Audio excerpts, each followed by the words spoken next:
La meilleure intelligence artificielle est là. Grok 3 est arrivé. Elon Musk et l'équipe XAI nous avaient promis Grok 3 et ils ont tenu parole. Ils nous avaient dit que ce serait l'IA la plus intelligente au monde et franchement j'avais quelques doutes là-dessus. Grok 3 est numéro 1 sur beaucoup de classements. Bonjour à tous, c'est le sujet de la vidéo d'aujourd'hui. Regardez le classement LLM Arena. Donc ici c'est un classement fait par les utilisateurs et non pas par des benchmarks standards. C'est donc les utilisateurs comme vous et moi qui notent les IA sur ce test et regardez, il est en tête. Et aujourd'hui je vais tout vous dire sur Grok 3. Alors ils nous l'ont annoncé il y a peu, il y a quelques jours, j'avais diffusé la présentation même de Elon Musk qui présentait l'IA, ils nous l'ont donc sorti. Alors ils n'ont rien dit sur sa personnalité, sur la censure potentielle qu'il peut y avoir, ce qu'il peut ou ne pas dire, mais a priori ce serait une IA complètement débridée sans aucune censure, en tout cas c'est ce qui est affirmé dans le milieu. Et apparemment c'est le cas, mais on verra. Donc je vous propose de regarder ce qu'ils nous ont annoncé, quelques tests, et à la fin de la vidéo nous allons voir quelque chose de très intéressant.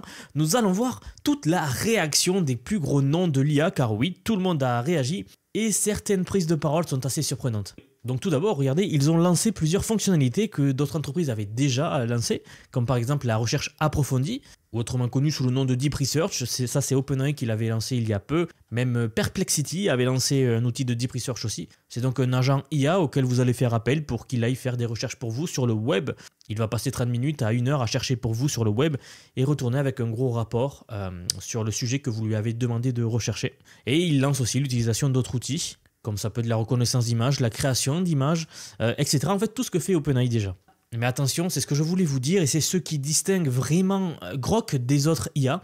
Eh bien, c'est son accès aux données de X, donc l'ancien Twitter, en temps réel. Oui, c'est vraiment la seule IA qui a accès à cette immense quantité de données générées par les utilisateurs de X, du réseau social X. Et si vous connaissez ne serait-ce qu'un tout petit peu le domaine de l'IA, eh bien sachez que c'est un avantage juste gigantesque sur ses concurrents. Autant de données qui sont générées tous les jours et que l'IA mange en quelque sorte en fait. Elle se nourrit tous les jours des données créées par les utilisateurs sur X et elle devient donc tous les jours plus intelligente. Alors laissez-moi vous montrer quelques benchmarks, donc quelques tests, quelques classements qu'ils ont diffusés lors du live.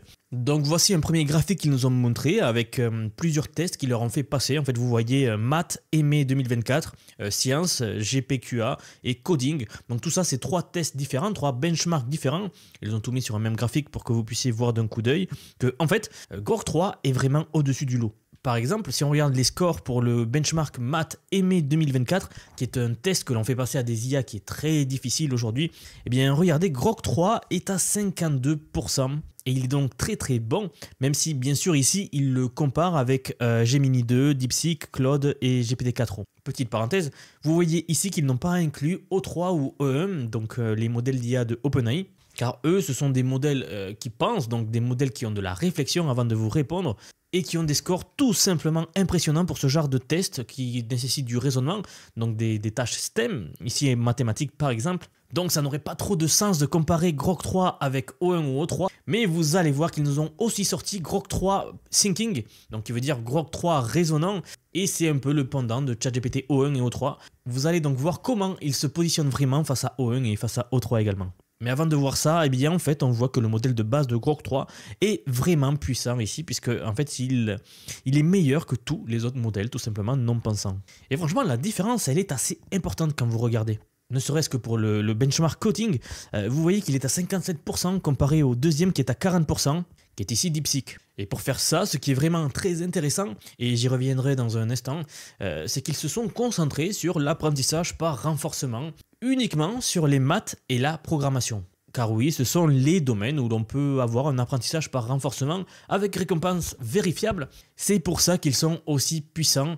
Et si vous avez écouté ma toute dernière vidéo d'analyse justement sur ça, je vous explique ce que c'est en détail, cet apprentissage-là par renforcement avec récompense vérifiable. Donc si ça vous intéresse, je vous mettrai le lien sous la vidéo, que vous puissiez creuser ce sujet un peu plus. Mais en tout cas, ce qui est fascinant, c'est que Elon Musk lui-même et son équipe en parlent, et c'est que le modèle a réussi à généraliser au-delà des simples données d'entraînement. Et c'est là que c'est très intéressant. En fait, ils l'ont entraîné pour les maths et la programmation. Et en fait, finalement, il a de très bons résultats dans d'autres domaines également, même s'il n'a pas été entraîné pour ces domaines-là. Même s'ils nous ont dit qu'ils avaient peut-être surentraîné le modèle pour les benchmarks que vous voyez ici. Et le résultat, c'est qu'on a des très bons scores. Alors je vous le disais, voici la version résonante de Grok 3, donc le modèle qui pense avant de vous répondre, qui va faire beaucoup plus de raisonnement, donc c'est le pendant de O3 pour OpenAI.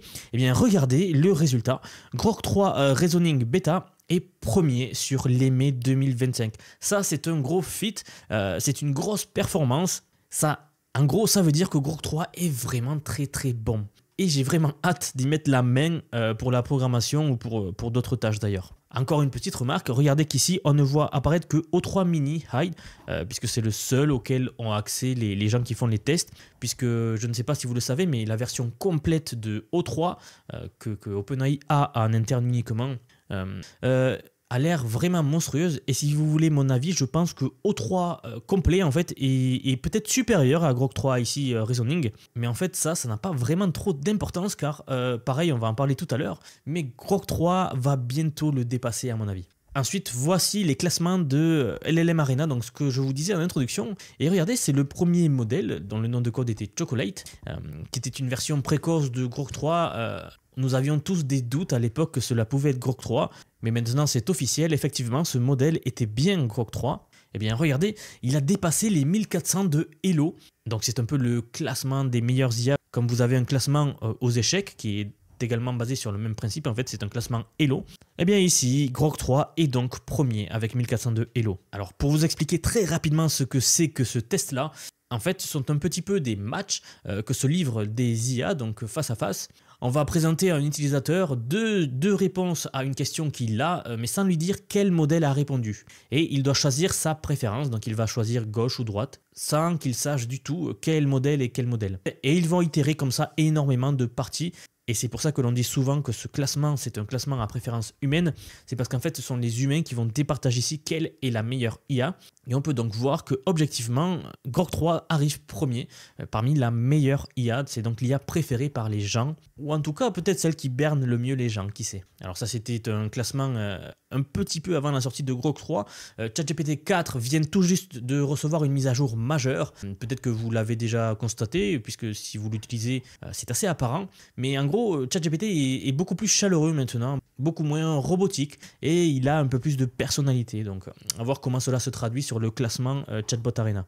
Alors regardez, enfin ce nouveau graphique, c'est en fait le même que l'on a vu tout à l'heure, mais cette fois-ci on rajoute O3 donc dans l'équation et le modèle Grok 3 de réflexion, et c'est en fait la même chose que je vous ai dit tout à l'heure. En fait Grok 3 est meilleur que tous les autres modèles pensants, donc O3 Mini, O1, DeepSeek et Gemini comme vous le voyez. Et il est quand même assez proche de O3 complet, donc le modèle qu'utilise OpenAI en interne.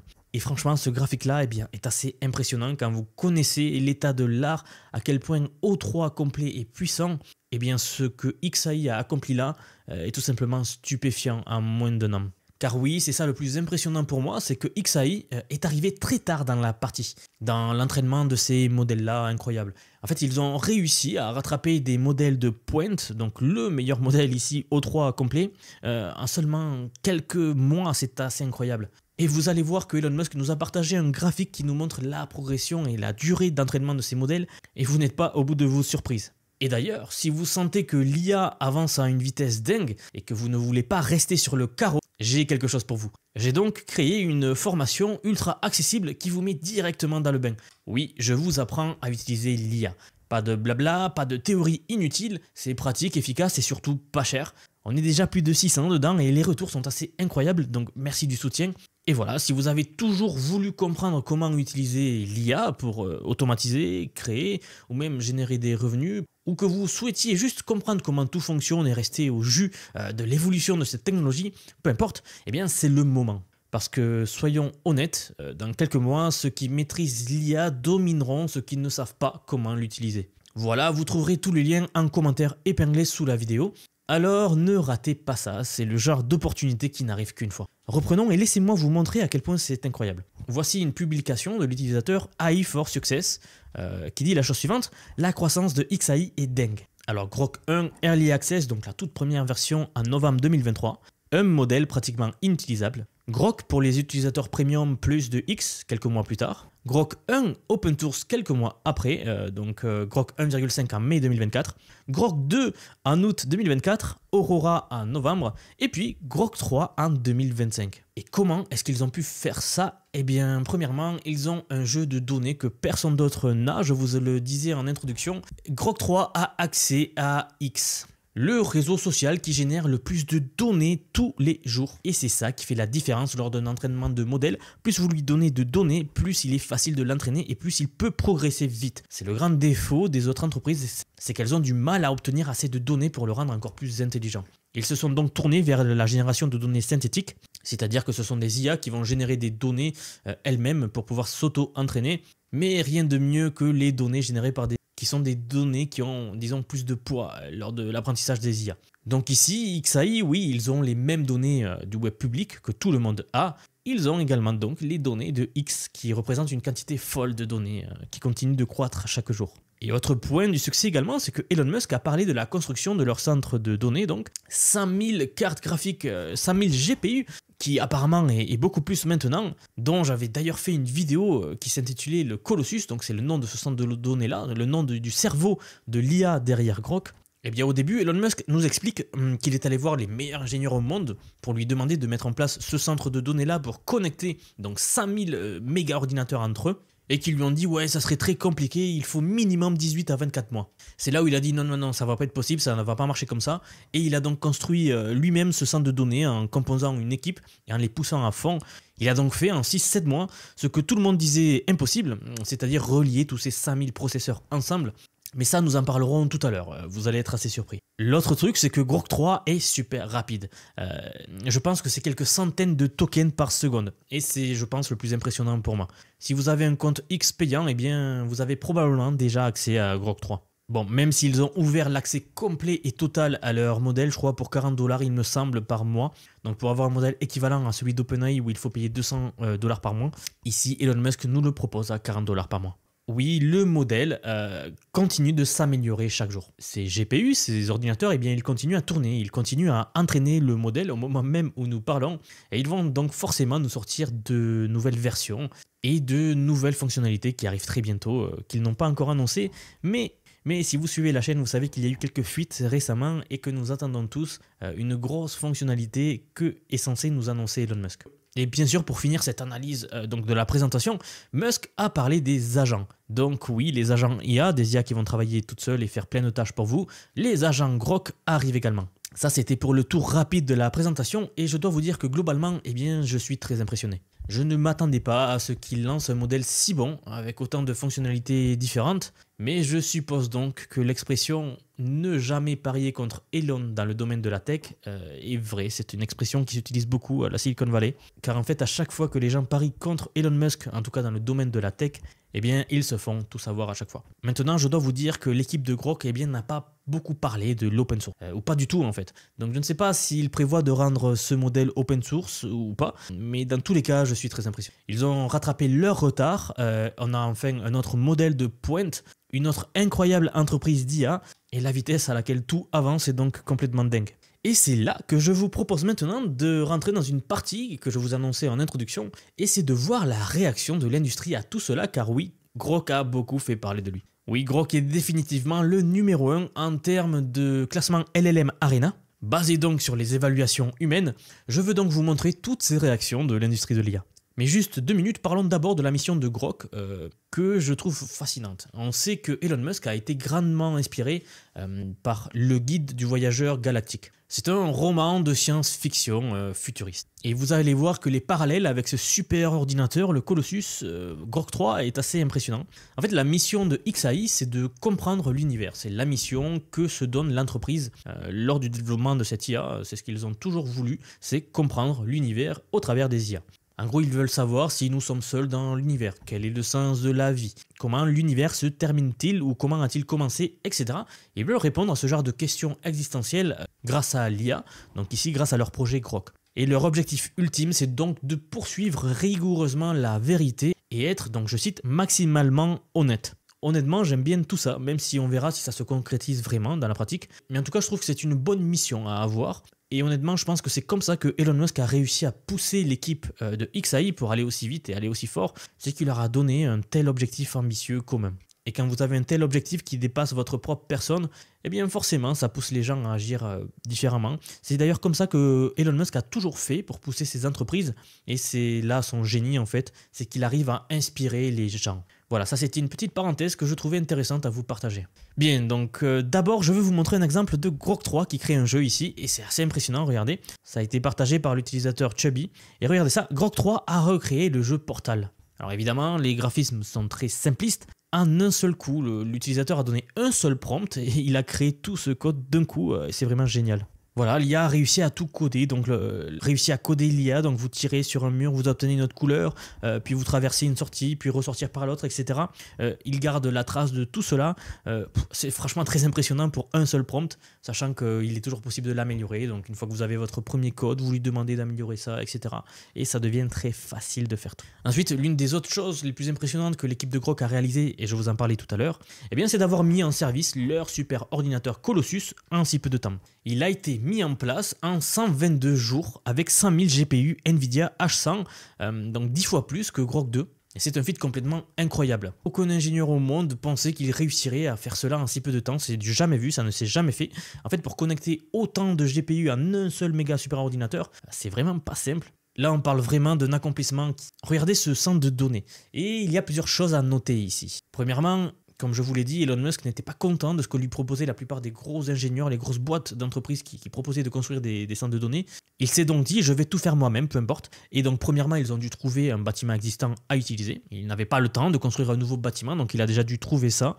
Ensuite, ils ont dû acquérir, installer et interconnecter toutes ces H100, ce qui n'est pas une mince affaire, puisque quand vous savez la pénurie qu'il y a eu à l'époque de la construction de ce cluster de cartes Nvidia, tout le monde veut des cartes Nvidia, et encore une chose incroyable qu'il a faite, c'est de négocier avec Jensen pour qu'il le priorise lui.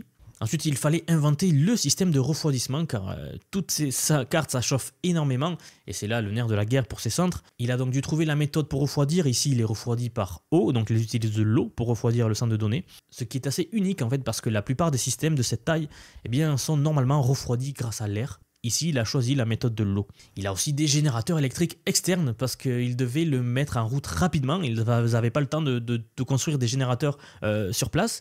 Donc en fait, ils ont acheté un tas de petits générateurs qu'ils ont connectés à leur batterie Tesla à côté. Donc d'un côté du bâtiment, ils ont plein de générateurs et de l'autre, ils ont plein de systèmes de refroidissement par eau. Globalement, très impressionnant à la vitesse à laquelle ils ont pu tout mettre en place. Voici une autre réaction. Donc André Karpathy, très grand nom dans le domaine de l'IA, a eu un accès anticipé à Grok 3 et voici ce qu'il en dit. Donc premièrement, Grok 3 a clairement un modèle de réflexion au niveau de l'état de l'art, ce qui veut dire que c'est un des meilleurs modèles aujourd'hui. Et c'est très bien débrouillé d'emblée sur ma question sur les colons de Catan.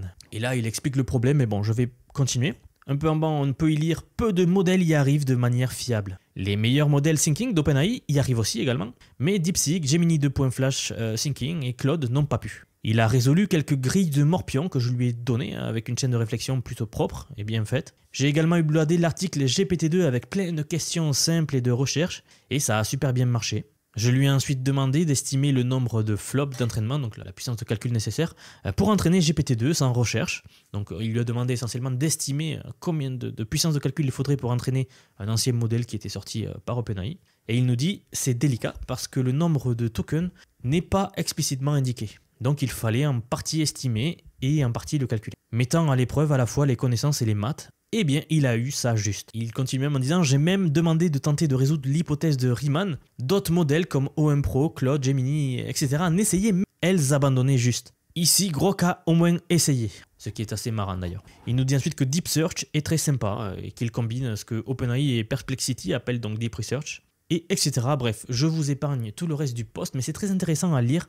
Et il a d'ailleurs eu la bonne idée de nous donner un résumé, donc voici son résumé. Pour ce qui est d'une rapide impression sur 2 heures de test ce matin, eh bien Grok 3 Plus Thinking se situe quelque part au niveau de l'état de l'art du modèle le plus puissant d'OpenAI qui coûte environ $200 par mois. Ce que je vous disais tout à l'heure, Grok 3 est annoncé à $40 par mois, qui est l'équivalent de ce que OpenAI fait payer $200 par mois. Ensuite, regardez cet autre post de AK.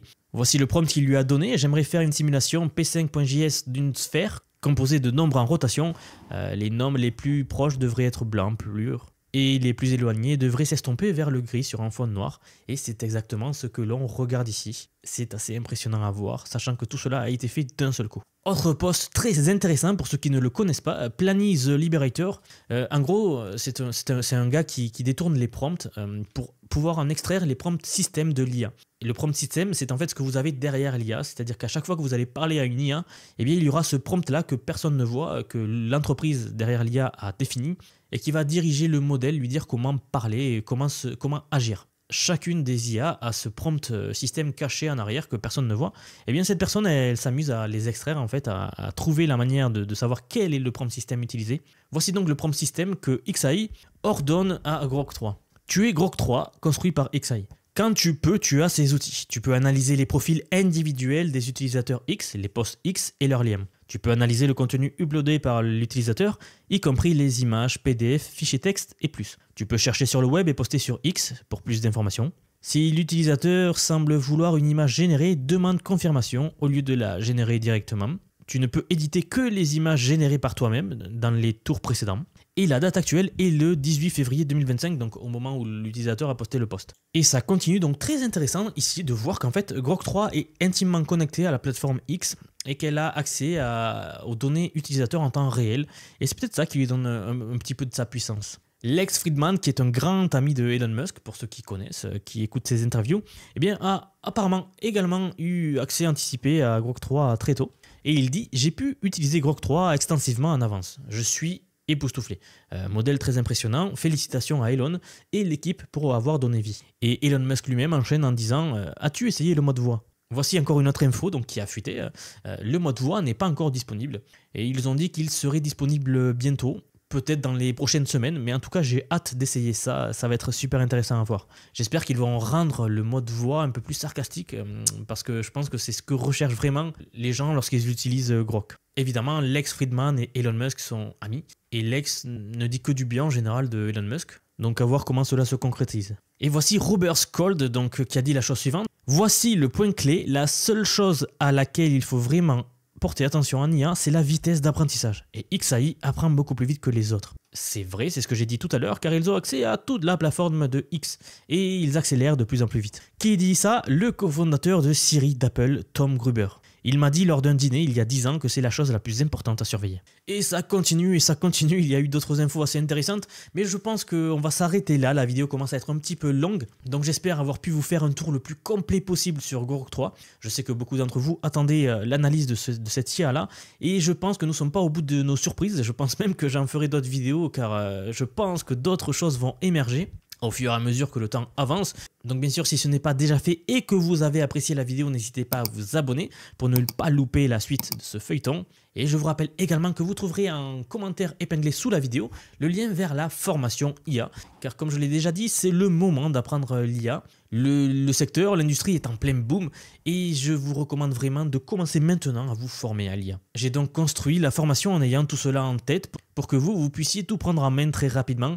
Alors n'hésitez pas à venir nous rejoindre et faire un tour. En tout cas, c'est tout pour moi. Merci d'avoir regardé jusqu'ici et je vous dis à très vite pour la prochaine vidéo. Si cette analyse vous a intéressé et que vous voulez aller encore plus loin dans la compréhension des enjeux géopolitiques actuels, je vous invite à découvrir ma nouvelle chaîne Vision Actu. Vous y trouverez des analyses approfondies sur ce sujet et bien d'autres qui façonnent notre présent et notre futur. N'oubliez pas de vous abonner aux deux chaînes pour ne rien manquer.